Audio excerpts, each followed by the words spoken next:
Halo semua, kembali lagi di seri kuliah Arsitektur dan Organisasi Komputer. Nah, pada kesempatan hari ini kita akan membahas sebuah mini komputer atau juga kita sebut dengan microprocessor yang dinamakan Raspberry Pi. Nah, apa sebenarnya Raspberry Pi ini dan bagaimana cara menggunakannya? Nah, kita akan langsung masuk ke bagian penjelasannya dan bagaimana cara menggunakannya. Kita tidak perlu membeli sebuah Raspberry, tapi kita akan menggunakan sebuah simulator yang dinamakan simulator Proteus. Nah, untuk link download dan juga instalasi, rekan-rekan dapat menuju video saya sebelumnya di seri kuliah Interaksi Manusia dan Mesin. Nah, baiklah rekan-rekan, kita akan langsung masuk ke bagian penjelasannya, terus ikuti video ini. Oke, baiklah rekan-rekan sekalian, kita akan masuk ke bagian penjelasan dari Raspberry Pi kita ini. Nah, Raspberry Pi bisa kita definisikan sebagai komputer seukuran kartu kredit. Nah, dengan biaya atau harga yang rendah dan sangat berkualitas kuat.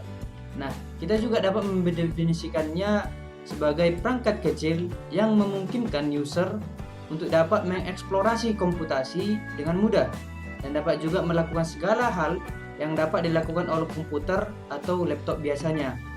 Nah, sebagai contohnya, Raspberry ini mampu menjalankan sistem operasi berbasis General User Interface sehingga dapat digunakan untuk browsing, mendengarkan musik, nonton film, bermain game, dan lain sebagainya. Nah, Raspberry Pi ini mampu membuat program dengan berbagai macam bahasa seperti Python, C, dan lain sebagainya. Nah, Raspberry kita ini juga mampu menggunakan berbagai jenis sistem operasi seperti Raspbian, Ubuntu, Linux 10 IoT, dan lain sebagainya. Nah, kemudian perkembangan Raspberry Pi. Nah, dari tabel ini dapat kita lihat bahwa sudah ada beberapa perkembangan dari Raspberry Pi, mulai dari Raspberry Pi pertama hingga sekarang sudah ada Raspberry Pi 4. Nah, kita coba membandingkan antara Raspberry 4 dengan Raspberry 3. Oke. Untuk sistemnya menggunakan Broadcom BCM 2711, sedangkan untuk Raspberry Pi 3 menggunakan BCM 2837B0. Oke. Kemudian untuk GPU-nya kita dapat melihat bahwa Raspberry 4 sudah menggunakan Video Core 6 dengan frekuensi 500 MHz, sedangkan untuk Raspberry 3 menggunakan Video Core keempat dengan frekuensi 400 MHz. Oke. Kemudian untuk RAM-nya sendiri, Raspberry Pi 4 ini sudah mengalami banyak perbedaan ya, sudah mengalami banyak perkembangan, yakni terdapat RAM-nya yakni 1 GHz, 2 GHz, dan juga 4 GHz. Nah, sedangkan untuk Raspberry 3 masih hanya RAM-nya hanya 1 GB. Nah, untuk penyimpanannya sama ya, menggunakan micro SD. Kemudian perbedaan juga dapat kita lihat dari USB portnya. Sama, menggunakan terdapat 4 port, namun di sini kecepatan dari portnya sudah ada 2 port yang kecepatannya 3.0. Nah, kemudian untuk tegangannya max power untuk Raspberry Pi 4 3 ampere 5 volt. Sedangkan untuk Raspberry 3 2,5 ampere 5 volt. Nah, kemudian juga persamaan GPIO-nya, General Purpose Input Output, terdapat 40 pin-nya. Kemudian untuk Ethernet-nya, Raspberry Pi 4 GB Ethernet. Nah, untuk Raspberry Pi 3 masih menggunakan USB 2.0. Nah, kemudian Bluetooth-nya terjadi perkembangan menjadi Bluetooth dengan versi 5, sedangkan untuk Raspberry 3 masih 4.2. Kemudian untuk Wi-Fi-nya sama, menggunakan dual band 2,4 GHz, dan untuk video output-nya pada Raspberry Pi 4 ini sudah ada 2 ya. Ada 2 micro HDMI-nya, ini untuk display. Nah, sedangkan untuk Raspberry Pi 3 masih hanya 1 port untuk HDMI-nya. Nah, kemudian komponen dari Raspberry Pi ini sendiri. Nah, di sini sudah ada gambar atau komponen dari Raspberry Pi 3 model B+. Nah, dapat kita lihat di sini ada mulai dari 4 portnya ya, 2x2. Nah, ini bisa kita gunakan untuk tentunya untuk bisa mouse, bisa juga untuk keyboard, dan untuk bisa USB flash disk dan lain sebagainya. Nah, di sini juga ada terdapat Ethernet port untuk kabel Ethernet, kemudian ada audio, kemudian untuk kamera konektor. Nah, di sini nanti kita bisa menggunakan modul kamera. Ini dibeli secara terpisah ya dari Raspberry ini. Kemudian HDMI-nya masih ada satu tentunya untuk Raspberry Pi 3 model B+ ini. Kemudian untuk powernya 5 volt. Kemudian juga ada di sini jika kita ingin men-switch regulatornya menjadi less power consumption atau lebih sedikit konsumsi power tegangannya. Nah, kemudian di sini ada display konektor. Kemudian ada SD card untuk penyimpanannya, slotnya. Kemudian ini adalah chipnya ya, Broadcom BCM2835. Kemudian ini adalah tombol reset atau pin untuk melakukan reset. Kemudian juga ada ini untuk baut ya, untuk melengketkan Raspberry kita ini. Kemudian inilah GPIO-nya, General Purpose Input Output-nya, terdapat 40 pin. Kemudian juga terdapat Ethernet controller.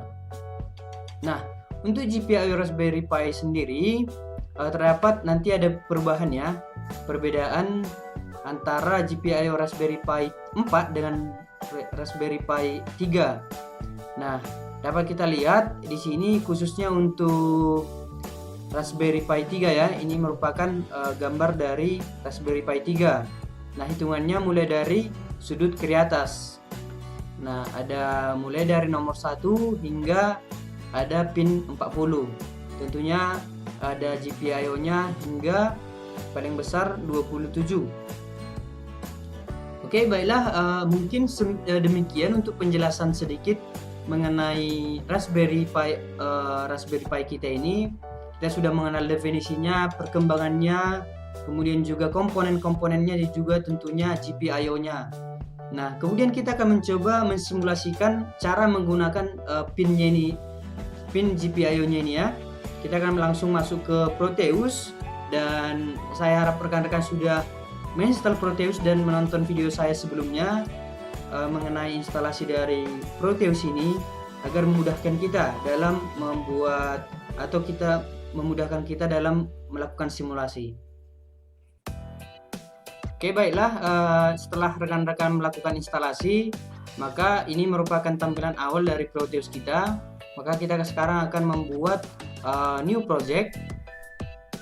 Terserah mau buat namanya, penamaan projectnya.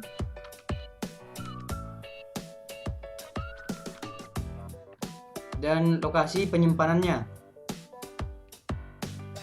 Nah, kemudian setelah selesai kita next. Kemudian untuk skematiknya kita next, kita pakai menggunakan default saja. Nah, untuk PCB-nya juga kita tidak perlu membuat PCB layout. Jadi kita pilih do not create. Kemudian untuk firmware-nya kita menggunakan create flowchart project. Nah, di sini ada family, kita pilih Raspberry Pi. Setelah itu kita next, kemudian finish. Nah, inilah merupakan tampilan dari flowchart dari Raspberry Pi. Ini merupakan skematiknya. Nah, kita akan langsung masuk ke bagian membuat misalnya LED. Kita akan mengaktifkan sebuah LED.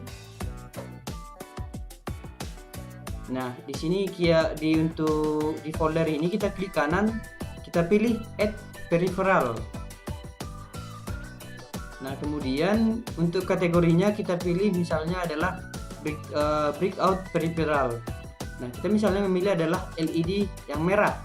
Kita add, kita close.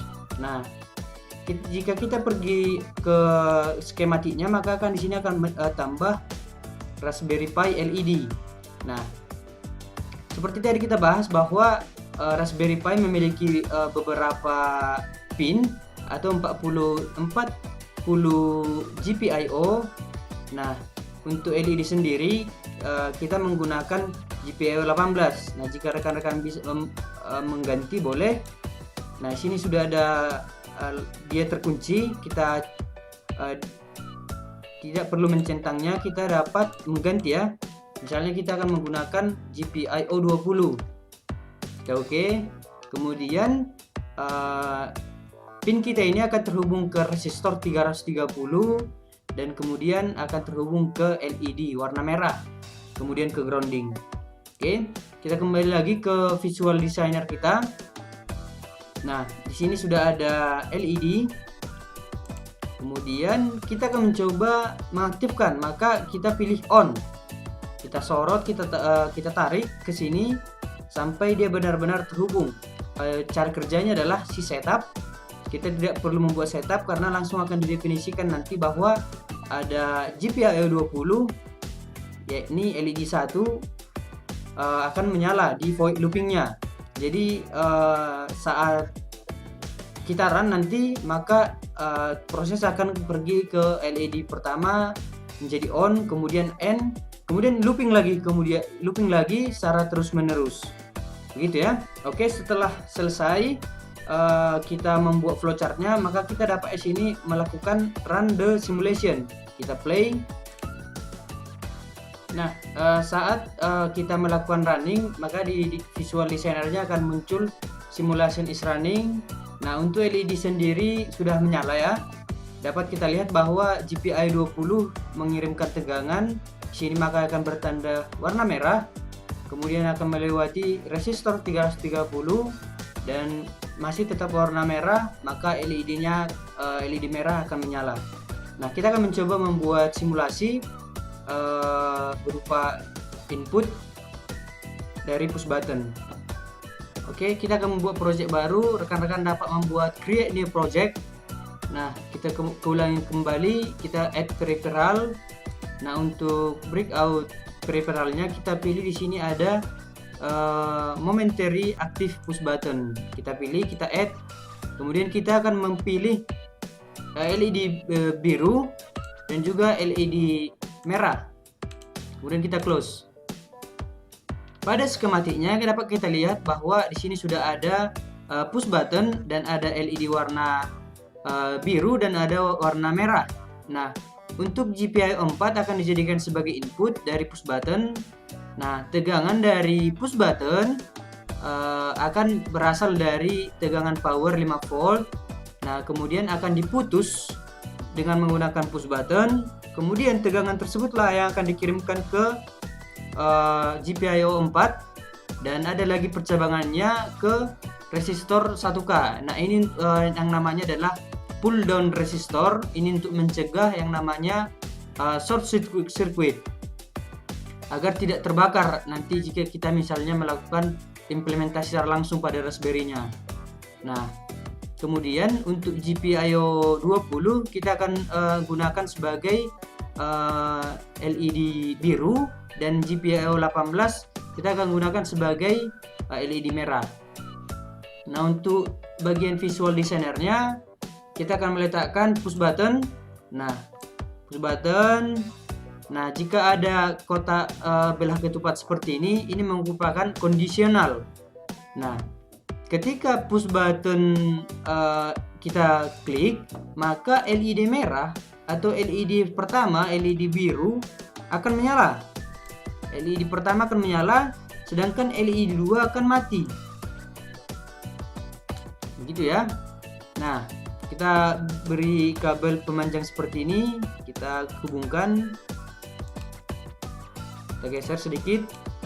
Nah, jika tidak diklik push button itu, maka LED 1 lah yang akan mati dan LED 2 lah yang akan menjadi on.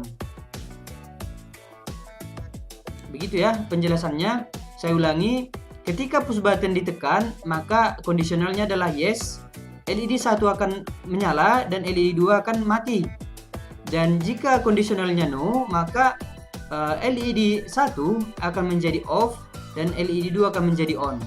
Kebalikannya ya, berarti nah kita akan mencoba run simulation. Nah, sini sudah dapat kita lihat bahwa LED merah sudah menyala. LED merah sudah menyala. Kita lihat bahwa sudah ada tanda merah ya di sini. Di sini masih terdapat warna biru. Itu menandakan bahwa belum ada tegangan yang masuk ke LED biru ini. Kita klik push button kita ini, kita tahan. Nah, maka di sini akan terjadi perubahan bahwa GPIO 20 lah yang menyalakan LED biru, sedangkan GPIO 18 akan mematikan LED merah. Gitu ya, coba kita lepas. Maka saat kita lepas, maka kembali LED merah yang akan menyala, sedangkan LED biru akan mati. Oke, baiklah rekan-rekan sekalian, yang perlu kita perhatikan lagi saat kita melakukan run simulation, maka akan ada export file berupa kode program. Kode program ini akan berupa .python. Nah, kita dapat melihatnya pada penyimpanan kita di local disk C, kemudian user. Nah, pilih nama user kalian. Sini saya menggunakan folder Andi. Kemudian juga kita pergi ke folder fdata, kemudian lokal, kemudian ada temp, kemudian kita pilih PSM Studio. Nah, kita pilih file paling akhir dan kemudian di sini main.py. Kita coba buka. Nah, ini merupakan ekspor tadi atau berupa kode program yang akan kita yang telah terekspor. Nah, di sini kita dapat melihat bahwa yang paling penting ada void chart setup. Kita tidak membuat apapun di flowchart kita di setup, namun kita membuat di chart loop. Nah, di sini akan ada pengkondisian di mana ketika if bin 1, maka akan ada LED on dan LED 2 akan off. Nah, jika tidak memenuhi syarat tersebut, maka LED 1 lah yang akan off dan LED 2 yang akan menjadi on. Nah, begitu ya. Ini yang perlu sangat kita perhatikan pada kode program ini. Dan juga penggunaan pinnya ya.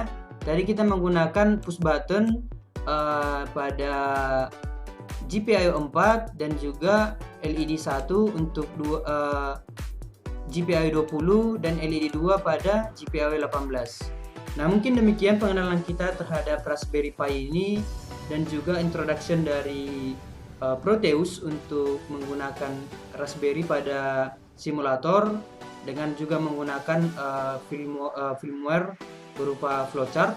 Nah, yang perlu rekan-rekan ingat bahwa kita masih banyak harus kita pelajari, tentunya untuk add peripheral masih banyak yang belum kita bahas, dan juga di sini juga akan ada add IoT control. Nah, ini kita bisa membuat sebuah user interface yang kemudian akan kita gunakan untuk misalnya menampilkan sesuatu.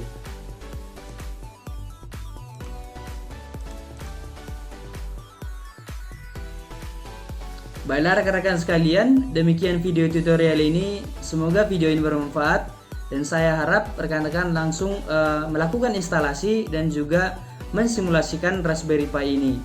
Baiklah, demikian video tutorial ini dan akhir kata saya ucapkan terima kasih dan sampai bertemu di video berikutnya.